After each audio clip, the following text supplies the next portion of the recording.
All right, boom. Let's get it going. I don't know what that was. Okay. So, February 6, 2020, at 3 p.m., the trade deadline was officially reached, and there were some pretty crazy moves. Here's my opinion on every major deal that went down. Let's quickly start with the Clint Capela trade. Now, this trade was a massive four-way deal between the Hawks, Nuggets, Wolves, and Rockets, so I'm not really going to go into any specifics, but if you want, you can pause the video and see which team received what right now. But TLDR, Clint Capela was traded to the Atlanta Hawks. I see this as a pretty big win for the Hawks, as they now have a great defensive anchor and rebounder, both of which the Hawks have struggled with, sitting quite near the bottom of the league in defensive rating and rebounds per game. Although Capela isn't a tremendous offensive threat, he will definitely be a great option for Trae Young in the pick and roll. As for Capela, he will certainly see an increase in production, as the Hawks are 4th in roll man usage this season. With the Rockets, he used to be a centerpiece of their offense, as they ranked 7th in the league in plays finished using a pick and roll back in 2016. However, with James Harden becoming the main focal point of the offense and the addition of superstar Russell Westbrook, ISO ball became the go-to option, as the Rockets have dropped to 30th in the usage of pick and roll. I think this is a good change of scenery for Clint Capela and a good step in the Hawks' overall rebuilding process. Let's move on to the trade between the Grizzlies and the Heat, sending Iggy to Miami in return for Justice Winslow.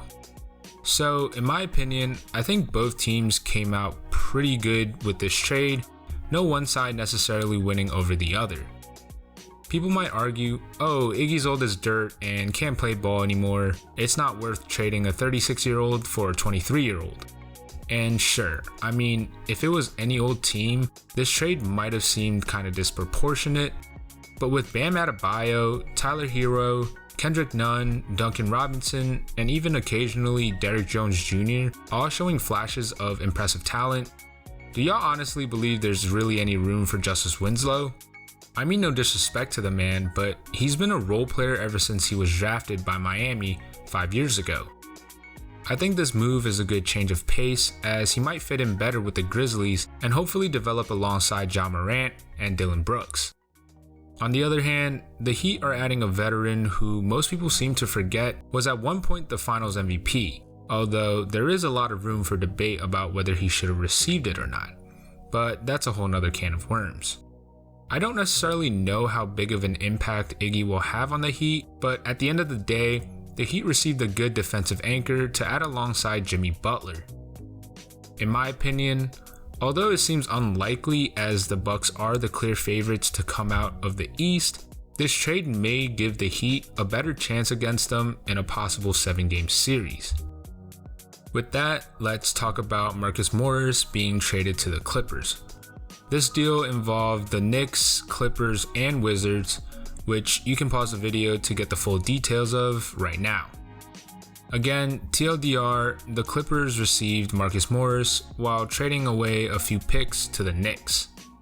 Now, I don't really know what the Knicks are doing trading away, in my opinion, their best player, but then again, I can't say that they really lost anything, as this is just another step in their rebuilding process.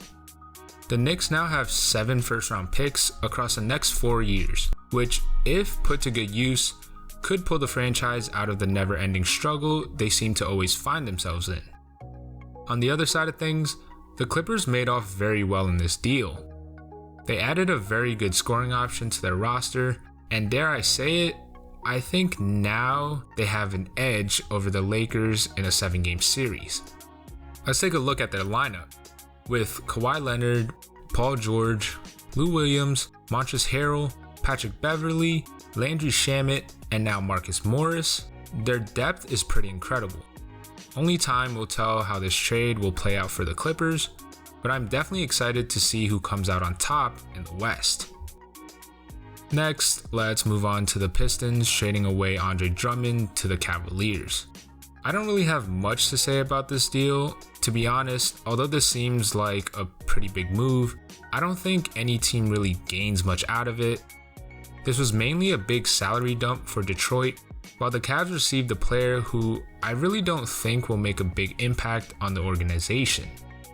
Collin Sexton needs to become a much better floor general if the Cavs want to incorporate Drummond in their offense. But if the young core of the Cavs develop quickly, this could be a trade that we look back on in the future as a steal. Finally, let's talk about, in my opinion, the biggest deal that went down. The Golden State Warriors traded DAngelo Russell to the Minnesota Timberwolves in return for Andrew Wiggins, a 2021 first-round pick, and a 2022 second-round pick. Yet again, I think both teams made out really well, although maybe the Warriors have a slight edge. Once Steph Curry and Klay Thompson are both healthy, D'Lo would no longer really fit on that team. By tanking this year, although not really on purpose, they will no doubt receive a lottery pick. By adding Andrew Wiggins to the starting lineup, they now have an incredible third scoring option. People tend to call him a bust, but act like they don't see him averaging 22 points, 5 rebounds, and close to 4 assists per game. On top of this, with the picks from the Wolves, the Warriors could land some nice players in future drafts. I think when everyone is healthy, the Warriors will once again be in the running as title contenders. Now, for the Wolves, D'Lo has reunited with a longtime friend, Karl Anthony Towns, and I think their chemistry is actually going to be really fun to watch. With Towns as a threat in either pick and roll or pick and pop action, the Wolves will no doubt see a little more success in the coming months. I think if the Wolves can acquire a few more pieces in the offseason, they will definitely be a team to keep an eye on. And that wraps up the video. Thank you guys so much for watching. It kind of sucks that none of my trade predictions came true, but I guess as always next year. Let me know what you guys think about all the trades that went down and how each team made out. And as always, until next time, stay tuned.